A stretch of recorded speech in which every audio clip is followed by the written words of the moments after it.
कति देशको कुरा गर्नु आज चाहिँ रमाइलो गर्न क्याम्पिङ जाँदै हो है गाइस हामी सबै देखाउँछु है भिडियोमा। आजको हाम्रो क्याम्पिङ साइट चाहिँ यो हो है गाइसहरु। यसलाई चाहिँ लेक सेन्ट क्लेयर भन्दो रहेछ। ला हाम्रो चाहिँ सबै रेडी भइसक्यो गाइसहरु। मासु पनि पाक्दैछ। कति राम्रो ठाउँ चाहिँ हेर्नु त। ला छोराले माछा पनि पकादियो। अब यसलाई पोलेर खानु पर्छ है गाइस। गतिलो माछा समातियो केटोले। मासु मिठो बालेको माछा तारेको लेउ लेउ सैला 2 बोतल घरमै पारेको। धरने सेको स्टाइल छ त केता। सराई मिठो हौ खाने वाया आउनु है गाइस।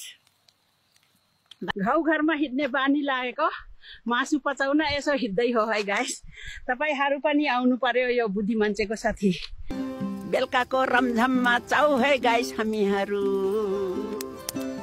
नाच्न त मान लाग्छ नि। यो बुढेसकालमा नाच्न नसके पनि एउटा गाना चाहिँ गाइदिम कि क्या हो। जस्तो गरज भाना जता सुकै लैजाऊ मलाई यो मन त मेरो नेपाली हो। ला गुड मर्निङ है गाइसहरु। हाम्रो क्याम्पिङ आजको सकियो। गाना गइयो नचियो। तपाईहरुलाई कस्तो लाग्यो भन्नु है। रमाइलो लाग्यो भने लाइक कमेन्ट र फलो गर्न चाहिँ नबिर्सिनु होला है। अब चाँदै हो खेल्न गएको भ्लग लिएर आउँदै छु। Till then take care love you all.